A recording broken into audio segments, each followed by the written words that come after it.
The moment you step into medieval life, the first shock is not violence or disease, but silence. No engines, no electricity, no screens humming reassurance into the dark.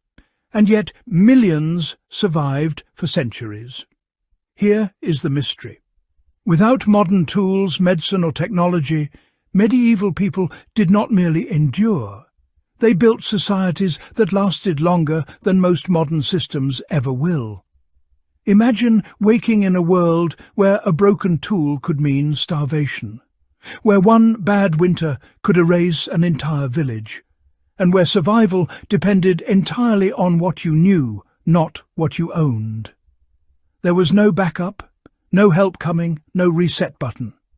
Still, fields were planted, homes stood, children grew old. How did people survive a life that feels impossible by today's standards? The answer is not toughness alone. It lies in a forgotten intelligence, a deep understanding of nature, materials, and human limits. Medieval life worked because it had to. Every habit, every custom, every so-called primitive solution was shaped by centuries of trial and loss. What looks like hardship from the outside was often precision disguised as simplicity.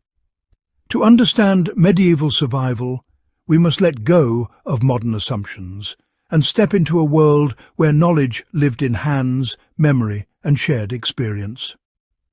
This is not a story about suffering alone.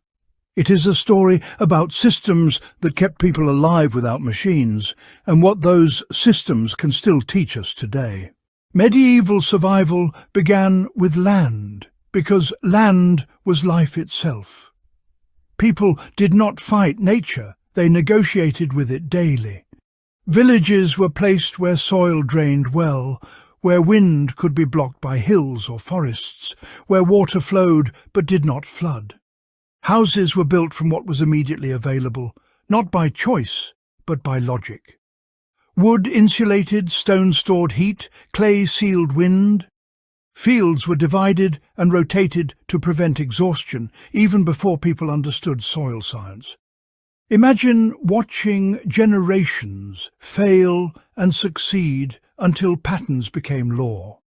That is how medieval farming knowledge was born. Food was not eaten casually, it was planned months or years ahead. Grain was king because it stored energy and survived time.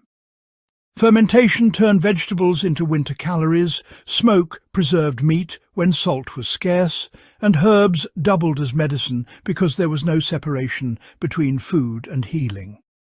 Communities mattered because isolation killed. Labour was shared not out of kindness, but necessity.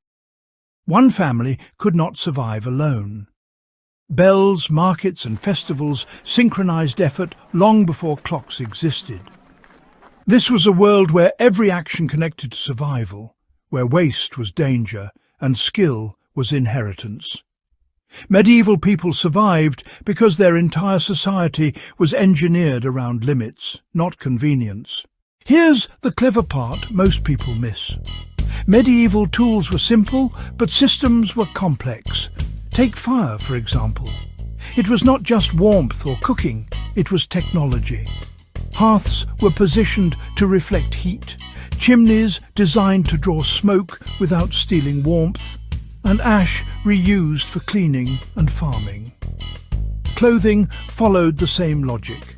Layers of wool trapped heat even when wet, linen wicked sweat to prevent hypothermia, and repairs mattered more than fashion. Nothing was disposable because nothing could be replaced easily. Water management was another hidden marvel. Wells were protected, waste kept downstream, and flow understood intuitively. People learned through disaster, then passed lessons orally until they became instinct. Medicine, too, was observational. Without microscopes, people tracked patterns. Certain plants eased pain, others stopped bleeding, some were deadly if misused. Knowledge survived because forgetting meant death. Even time itself was a tool. Days followed sunlight, seasons dictated effort, and rest came when the land demanded it. Without artificial urgency, bodies recovered when possible. Medieval survival worked because it aligned human behavior with physical reality. When tools were limited, attention became sharper. That focus is what kept people alive. Modern life feels advanced, yet strangely fragile. Remove electricity, supply chains, or digital systems, and panic sets in quickly. Medieval people lived permanently in that state of vulnerability, yet built resilience instead of dependence. Their methods matter today more than we admit. Energy efficiency begins with insulation and orientation, lessons medieval homes mastered intuitively. Food security starts with preservation, diversity, and local knowledge, not endless imports. Mental resilience grows when time is shaped by reality rather than constant alerts. Imagine designing life around what actually sustains you instead of what distracts you. Even community survival applies now.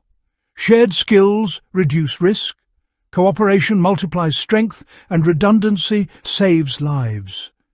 Medieval people did not survive because life was easier, but because systems were honest. They accepted limits and worked within them. Today, survival thinking is returning through off-grid living, sustainable architecture, and local food movements, often unknowingly echoing medieval logic. The past is not backward. It is a library we stopped reading. Understanding how people survived without modern tools is not nostalgia, it is preparation. When technology fails, knowledge remains. That was true then, and it is true now. The real lesson of medieval survival is not how little they had, but how deeply they understood what mattered. Their world was slower, harsher, and unforgiving, yet it rewarded awareness. Every skill served a purpose. Every object earned its place. Life without modern technology forced clarity. Today, comfort hides fragility, and convenience masks dependence. Medieval people survived because they could not afford illusions. They learned from the land, from each other, and from failure. That wisdom faded as machines replaced memory and speed replaced understanding. But it was never lost, only ignored. In an age facing energy limits, climate strain, and system shocks, medieval survival logic feels less like history and more like instruction. Knowing how to live with less is not regression, it is resilience. The past reminds us that survival is not about having everything, but about knowing enough. If this story changed how you see progress, share it. If you want to keep uncovering the forgotten intelligence of history, stay with us. The future may depend on remembering what once kept us alive.